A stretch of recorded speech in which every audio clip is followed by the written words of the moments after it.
El conocimiento silencioso. Carlos Castaneda. Capítulo 15. El boleto para ir a la impecabilidad. Después de ayudarle todo el día a don Juan con sus pesados quehaceres en la ciudad de Oaxaca, quedamos de encontrarnos en la plaza. Al caer la tarde, don Juan se reunió conmigo. Le dije que me hallaba completamente exhausto, que debíamos cancelar el resto de nuestra estadía en la ciudad y volver a su casa. Pero él sostuvo que debíamos emplear hasta el último minuto disponible para repasar las historias de brujería o bien para hacer mover mi punto de encaje cuantas veces me fuera posible. Mi cansancio solo me permitía quejarme. Le dije que al experimentar una fatiga tan profunda como la mía, solo se llegaba a la incertidumbre y a la falta de convicción. «Tu incertidumbre es de esperar», dijo don Juan muy calmadamente. «Después de todo, estás lidiando con un nuevo tipo de continuidad. Toma tiempo acostumbrarse a ella. Los brujos pasan años en el limbo, donde no son ni hombres comunes y corrientes, ni brujos». «¿Y qué les pasa al final?», pregunté. «¿Eligen lo uno o lo otro?». «No, no pueden elegir. Al final todos ellos se dan cabal cuenta de lo que son, brujos». La dificultad consiste en que el espejo de la imagen de sí es sumamente poderoso y solo suelta a sus víctimas después de una lucha feroz. Me dijo que comprendía a la perfección que por mucho que tratara, mi imagen de sí aún no me dejaba comportarme como le correspondía a un brujo. Me aseguró que mi desventaja en el mundo de los brujos era mi falta de continuidad. En ese mundo debía relacionarme con todo y con todos de una nueva manera. Describió el problema de los brujos en general como una doble imposibilidad. Una es la imposibilidad de restaurar la destrozada continuidad cotidiana, y la otra, la imposibilidad de utilizar la continuidad dictada por una nueva posición del punto de encaje.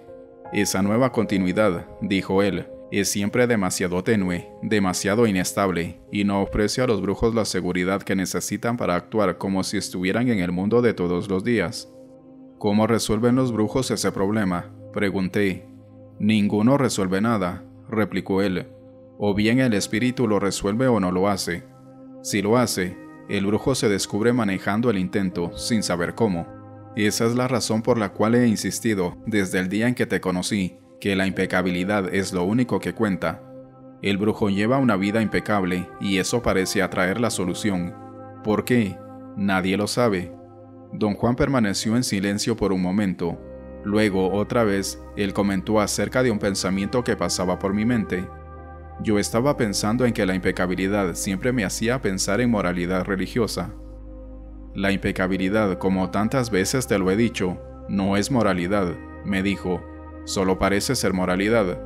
La impecabilidad es simplemente el mejor uso de nuestro nivel de energía. Naturalmente requiere frugalidad, previsión, simplicidad, inocencia y sobre todas las cosas, requiere la ausencia de la imagen de sí. Todo esto se parece al manual de vida monástica, pero no lo es. Los brujos dicen que a fin de tener dominio sobre el movimiento del punto de encaje, se necesita energía, y lo único que acumula energía es nuestra impecabilidad». Don Juan observó que no hacía falta ser estudiante de brujería para mover el punto de encaje. A veces, debido a circunstancias dramáticas, si bien naturales, tales como las privaciones, la tensión nerviosa, la fatiga, el dolor, el punto de encaje sufre profundos movimientos. Si los hombres que se encuentran en tales circunstancias lograran adoptar la impecabilidad como norma y llenar los requisitos del intento, podrían sin ninguna dificultad aprovechar al máximo ese movimiento natural. De ese modo buscarían y hallarían cosas extraordinarias, en vez de hacer lo que hacen en tales circunstancias, ansiar el retorno a la normalidad. «Cuando se lleva al máximo el movimiento del punto de encaje», prosiguió, «tanto el hombre común y corriente como el aprendiz de brujería se convierten en brujos, porque llevando al máximo ese movimiento, la continuidad de la vida diaria se rompe sin remedio». «¿Cómo se lleva al máximo ese movimiento?», pregunté. «Con la impecabilidad», respondió. «La verdadera dificultad no está en mover el punto de encaje ni en romper la continuidad. La verdadera dificultad está en tener energía. Si se tiene energía, una vez que el punto de encaje se mueve, cosas inconcebibles están al alcance de la mano». Don Juan explicó que el aprieto del hombre moderno es que intuye sus recursos ocultos, pero no se atreve a usarlos. Por eso dicen los brujos que el mal del hombre es el contrapunto entre su estupidez y su ignorancia.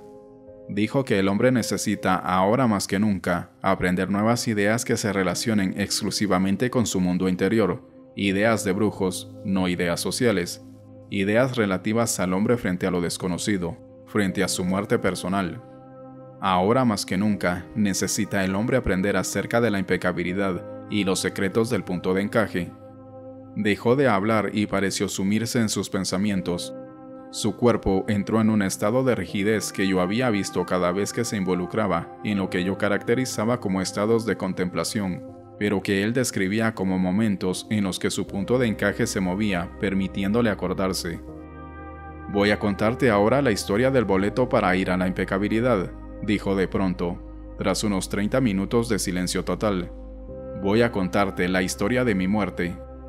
Huyendo de ese espantoso monstruo, prosiguió don Juan, me refugié en la casa del Nahual Julián por casi 3 años. Incontables cosas me pasaron durante ese tiempo, pero yo no las tomaba en cuenta. Estaba convencido de que en esos 3 años no había hecho nada más que esconderme, temblar de miedo y trabajar como un burro. Don Juan dijo que estaba cargado con 3 años de increíbles acontecimientos, de los cuales, al igual que yo, ni siquiera se acordaba. Por eso le parecía muy natural jurar que en esa casa no aprendió nada, ni siquiera remotamente relacionado con la brujería. En lo que a él le concernía, nadie en esa casa conocía ni practicaba la brujería. Un día, sin embargo, se sorprendió a sí mismo caminando sin ninguna premeditación hacia la línea invisible que mantenía a raya al monstruo. El hombre monstruoso estaba vigilando la casa como de costumbre, pero aquel día, en vez de volverse atrás y correr en busca de refugio dentro de la casa, don Juan siguió caminando. Una inusitada oleada de energía lo hacía avanzar sin preocuparse por su seguridad. Una sensación de abandono y frialdad totales le permitió enfrentarse con el enemigo que lo había aterrorizado por tantos años. Don Juan esperaba que se abalanzara sobre él y lo aferrara por el cuello. Lo extraño era que esa idea ya no le provocaba terror. Desde una distancia de pocos centímetros, miró fijamente a su monstruoso enemigo y luego, lleno de audacia, traspasó la línea. El monstruo no lo atacó, como él siempre había temido, sino que se tornó en algo borroso. Perdió su contorno y se convirtió en una bruma blanquecina, un jirón de niebla apenas perceptible. Don Juan avanzó hacia la niebla y ésta retrocedió, como con miedo. La persiguió por los campos hasta que se esfumó por completo. Comprendió entonces que el monstruo nunca había existido, sin embargo no podía explicar a qué le había tenido tanto miedo. Tenía la vaga sensación de que sabía exactamente qué era el monstruo, pero algo le impedía pensar en ello. De inmediato se le vino la idea de que ese pícaro del Nahual Julián sabía la verdad. A don Juan no le extrañaba que el Nahual Julián le jugara ese tipo de treta. Antes de enfrentarse a él, don Juan se dio el placer de caminar sin escolta por toda la hacienda. Hasta entonces nunca había podido hacerlo.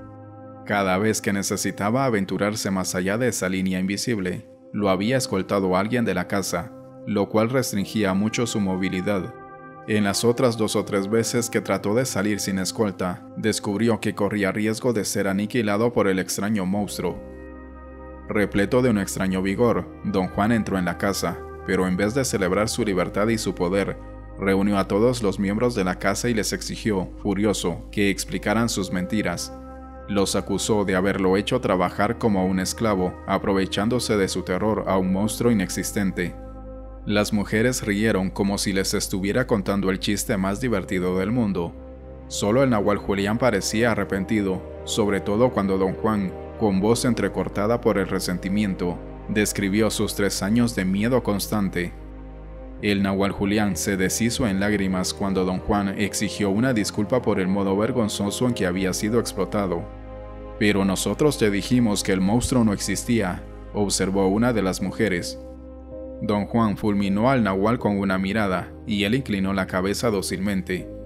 «Él sabía que el monstruo existía», gritó don Juan, señalando al Nahual con un dedo acusador, pero al mismo tiempo comprendió que estaba diciendo tonterías, pues en principio su queja era que el monstruo no existía. El monstruo no existe, se corrigió, y temblando de ira acusó al nahual. Fue uno de sus pinches trucos. El nahual Julián, llorando sin poder dominarse, se disculpó ante don Juan, mientras las mujeres se reían como locas. Don Juan nunca las había visto divertirse tanto. Te he mentido, por cierto, murmuró. Nunca hubo monstruo alguno. Lo que veías como un monstruo era simplemente una oleada de energía. Tu miedo lo convirtió en una monstruosidad. Usted dijo que ese monstruo iba a devorarme. ¿Cómo pudo mentirme así?, le gritó don Juan. El ser devorado por el monstruo era algo simbólico, replicó el nahual Julián, en voz baja. El verdadero monstruo es tu estupidez. Ahora mismo estás en peligro mortal de ser devorado por ese monstruo. Don Juan gritó que no tenía por qué soportar las idioteces de nadie, e insistió que le dijeran claramente que estaba en perfecta libertad de partir. Puedes irte cuando quieras, dijo secamente el nahual. ¿Eso quiere decir que me puedo ir ahora mismo?, preguntó don Juan. ¿Quieres irte?, le preguntó el nahual. Por supuesto que quiero irme de este pinche lugar y del montón de pinches mentirosos que viven aquí, gritó don Juan. El nahual Julián ordenó que entregaran a don Juan la totalidad de sus ahorros y con ojos brillantes le deseó felicidad, prosperidad y sabiduría. Las mujeres no quisieron decirle adiós. Lo miraron fijamente hasta hacerle bajar la cabeza para huir del fulgor de sus ojos ardientes.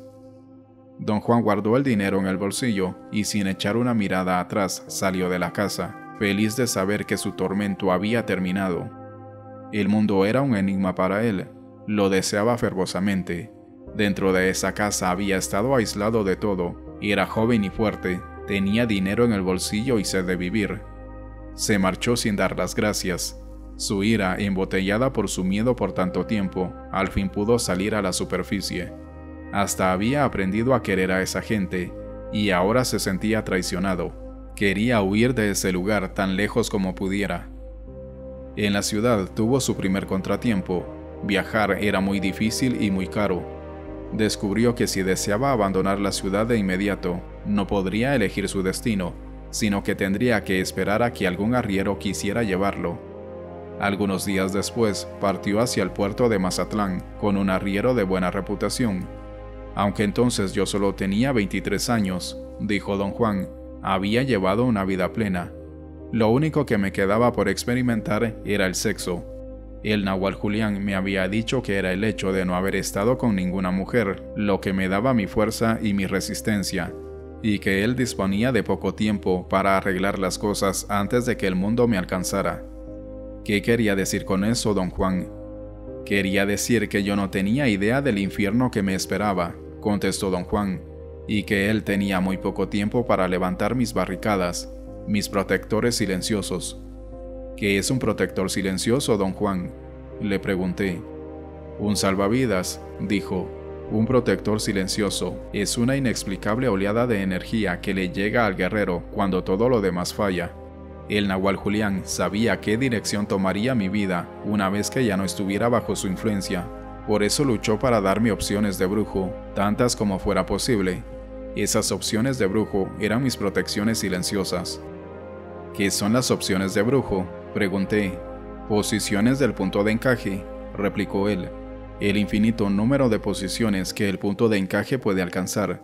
En todos y cada uno de esos movimientos, profundos o superficiales, el brujo puede fortalecer su nueva continuidad. Reiteró que cuanto él había experimentado, bajo el tutelaje del nahual Julián, era el resultado de un movimiento de su punto de encaje, profundo o superficial.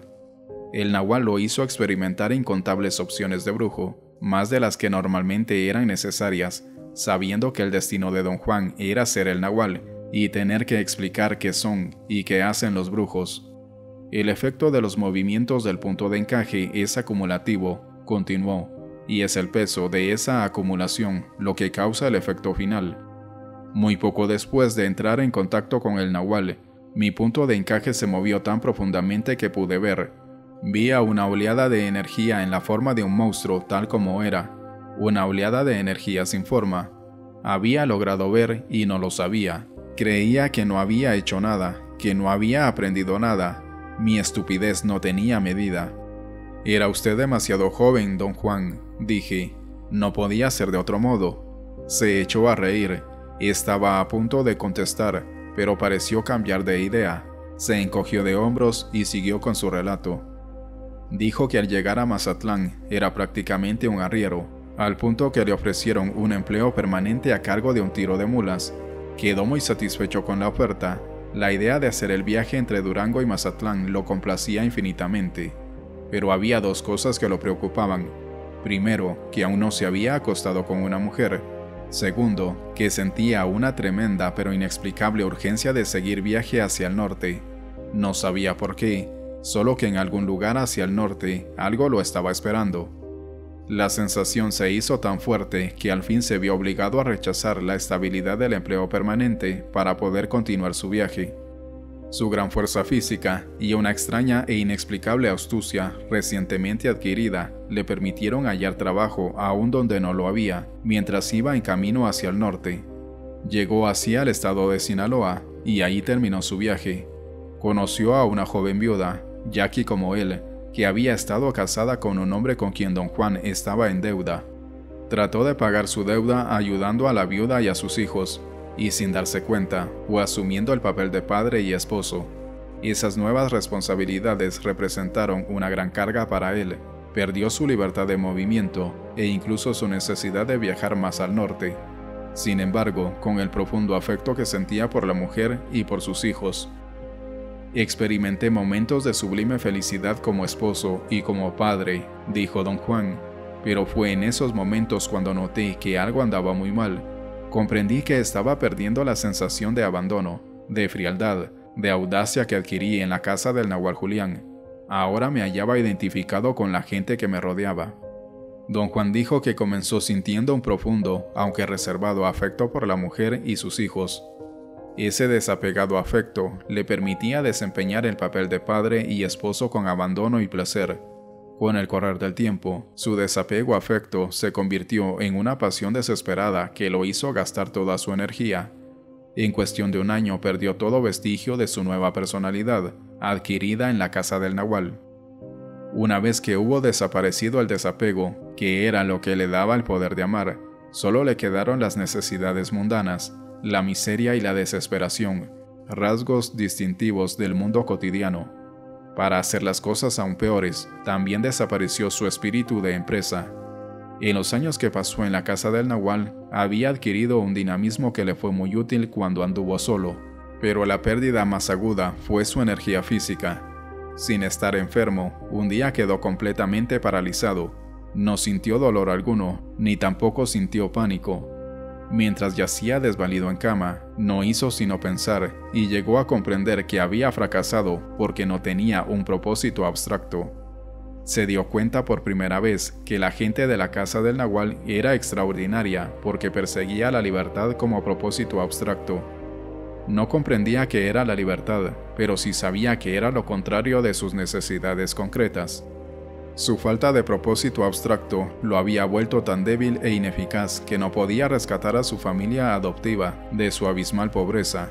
Por el contrario, ellos lo arrastraron otra vez a la misma miseria y desesperación que había conocido antes de encontrarse con el Nahual. Al repasar su vida, cobró conciencia de que la única vez que no fue ni pobre ni tuvo necesidades concretas fue durante los años pasados con el Nahual, y supo entonces que la pobreza es un estado de ser, y que lo había reclamado cuando sus necesidades concretas lo abrumaron. Por primera vez, don Juan comprendió plenamente que el Nahual Julián era en verdad el Nahual, el líder y su benefactor. Comprendió lo que había querido decir su benefactor al expresar que no había libertad sin la intervención del Nahual. No había ya dudas en la mente de don Juan que el Nahual Julián y todos los miembros del grupo eran brujos, pero lo que comprendió con la más dolorosa claridad fue que él había desperdiciado la oportunidad de estar con ellos. Cuando la presión de su impotencia física se le hizo insoportable, su parálisis terminó tan misteriosamente como se había iniciado. Un día simplemente se levantó de la cama y fue a buscar trabajo, pero su suerte no mejoró, apenas le alcanzaba para vivir.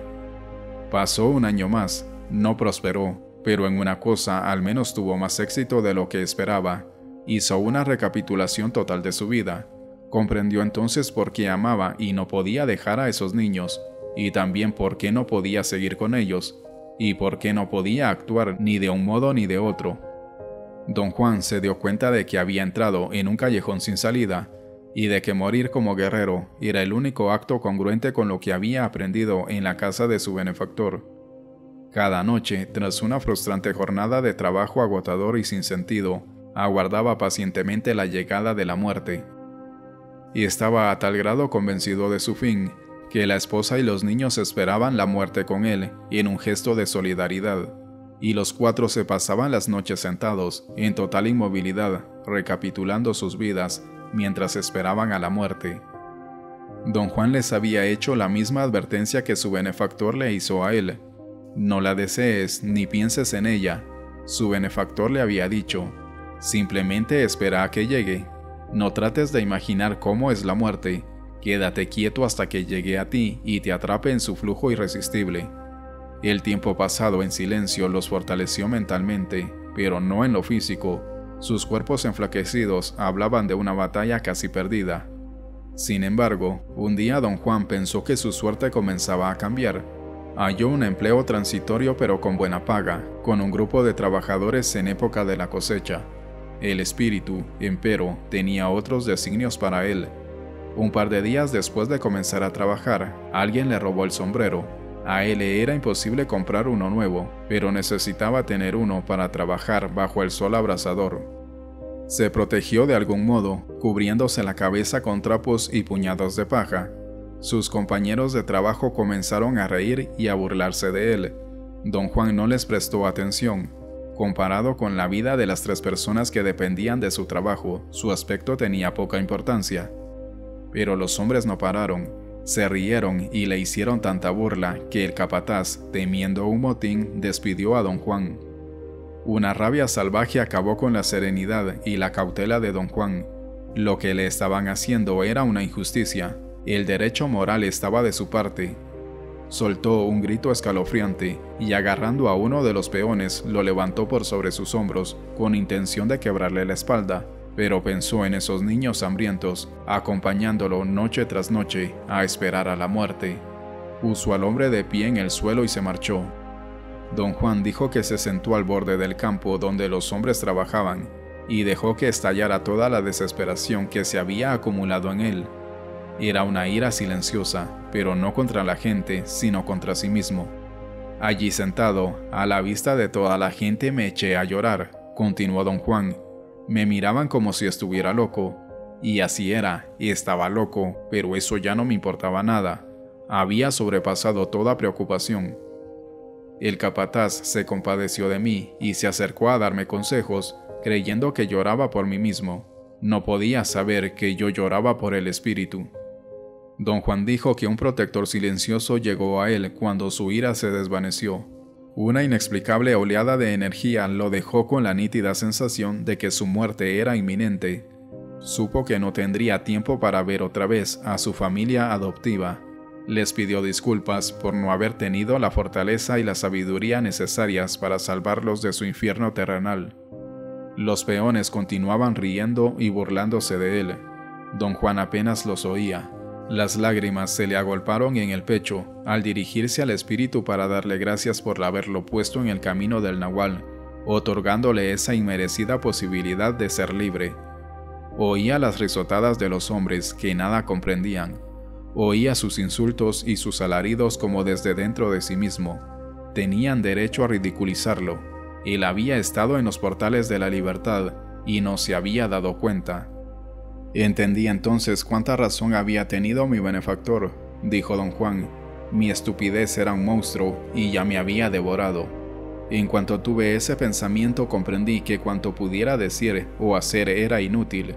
Había perdido mi oportunidad, había perdido todo. Ahora era solo el payaso de esa gente. El espíritu no podía interesarse en mi desesperación. Somos tantos los que sufrimos, los que tenemos nuestro infierno privado y particular, nacido de nuestra estupidez, que el espíritu no puede prestarnos atención. Me arrodillé de cara al sudeste. Di gracias otra vez a mi benefactor y le dije al espíritu que estaba tan avergonzado, y con mi último aliento me despedí de un mundo que hubiera podido ser maravilloso si yo hubiese tenido sabiduría. Una ola inmensa vino hacia mí entonces. Primero la sentí, después la oí. Por fin la vi acercarse a mí desde el sudeste, por sobre los campos. Llegó a mí, y su negrura me cubrió, y la luz de mi vida se apagó. Mi infierno había terminado. Por fin estaba muerto, por fin era libre. La historia de Don Juan me dejó devastado. Guardamos silencio por un largo rato. Los brujos luchan por tener continuidad, dijo de pronto, y esa es la lucha más dramática del mundo, y es dolorosa y cara. Muchas, pero muchas veces, le ha costado la vida a los brujos. Explicó que para que un brujo tuviera completa certeza acerca de sus acciones, o acerca de su posición en el mundo de los brujos, o acerca de su capacidad de utilizar inteligentemente su nueva continuidad, debe invalidar la continuidad de su vida cotidiana. Los brujos videntes de los tiempos modernos, prosiguió Don Juan, llaman a ese proceso de invalidar la vida cotidiana el boleto para ir a la impecabilidad, o a la muerte simbólica, pero muy definitiva del brujo. Yo, personalmente, conseguí mi boleto para ir a la impecabilidad en aquel campo de Sinaloa. Lo tenue de mi nueva continuidad me costó la vida. ¿Pero murió usted, Don Juan, o solo se desmayó?, pregunté, tratando de no mostrarme cínico. Me morí en ese campo, dijo Don Juan. Sentí que mi conciencia salía flotando de mí y se encaminaba hacia el águila. Y como había recapitulado mi vida, el águila no se tragó mi conciencia. Me escupió como una pepa de ciruela, puesto que mi cuerpo estaba muerto en el campo y un brujo no puede dejar el cuerpo atrás. El águila no me dejó pasar a la libertad. Fue como si me indicara regresar y tratar otra vez. Ascendí a las cumbres de la negrura y descendí otra vez a la luz de la tierra, y me encontré en una tumba superficial en el borde del sembrado, y estaba yo cubierto de piedras y tierra. Don Juan dijo que supo de inmediato lo que debía hacer. Después de salirse de entre las piedras, reacomodó la tumba como si su cuerpo aún estuviera allí y se marchó. Se sentía fuerte y decidido. Sabía que tenía que volver a casa de su benefactor, pero antes de iniciar el viaje de retorno deseaba ver a su familia y explicarles que era brujo y por ese motivo no podía quedarse con ellos. Quería explicarles que su perdición había sido no saber que los brujos jamás pueden tender un puente para reunirse con la gente, pero si la gente deseaba hacerlo, pueden tender un puente para reunirse con los brujos. Fui a la casa y estaba vacía. Los espantados vecinos me contaron que unos peones habían llegado con la noticia de que yo había caído muerto mientras trabajaba. Mi mujer y los niños se habían marchado. ¿Cuánto tiempo estuvo usted muerto, Don Juan?, pregunté. Al parecer todo un día, dijo. A Don Juan le jugaba una sonrisa en los labios. Sus ojos parecían hechos de obsidiana brillante. Observaba mis reacciones a la espera de mis comentarios. ¿Y qué fue de su familia, Don Juan?, pregunté. Ah, la pregunta de un hombre sensato, comentó. Por un momento pensé que me ibas a preguntar acerca de mi muerte. Confesé que había estado a punto de hacerlo, pero como sabía que él estaba viendo mi pregunta al tiempo que la formulaba en mi mente, le pregunté otra cosa, solo para llevarle la contraria. No lo dije como broma, pero él se echó a reír. Mi familia desapareció ese día, dijo. Mi mujer estaba hecha para sobrevivir.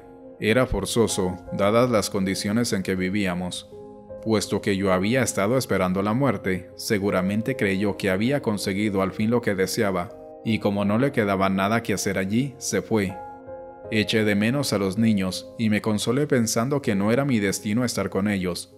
Los brujos tienen una inclinación peculiar, viven exclusivamente a la sombra de un sentimiento cuya mejor descripción serían las palabras, y sin embargo, cuando todo se les viene abajo, los brujos aceptan la situación. Es algo terrible, dicen, pero inmediatamente escapan a la sombra de él, y sin embargo. Eso hice con mis sentimientos por aquellos chicos y la mujer. Con gran disciplina, especialmente en el caso del niño mayor, habían recapitulado sus vidas junto conmigo. Solo el espíritu podía decidir el resultado de ese afecto. Me recordó que me había enseñado cómo actúan los guerreros en tales situaciones. Dan lo mejor de sí y después, sin remordimiento ni lamentos, se quedan tranquilos y dejan que el espíritu decida el resultado. ¿Cuál fue la decisión del espíritu en su caso, don Juan? Me estudió sin responder. Yo sabía que él estaba completamente consciente de los motivos detrás de mi pregunta, pues yo había experimentado un afecto similar y una pérdida parecida. La decisión del espíritu es otro centro abstracto, dijo. Historias de brujería se tejen a su alrededor.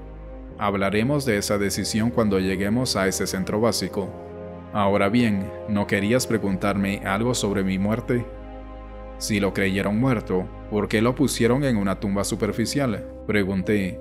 ¿Por qué no cavaron una verdadera tumba para enterrarlo? Eso es ya tu estilo, observó, riendo. Yo también me hice la misma pregunta, y llegué a la conclusión de que aquellos peones eran gente muy religiosa.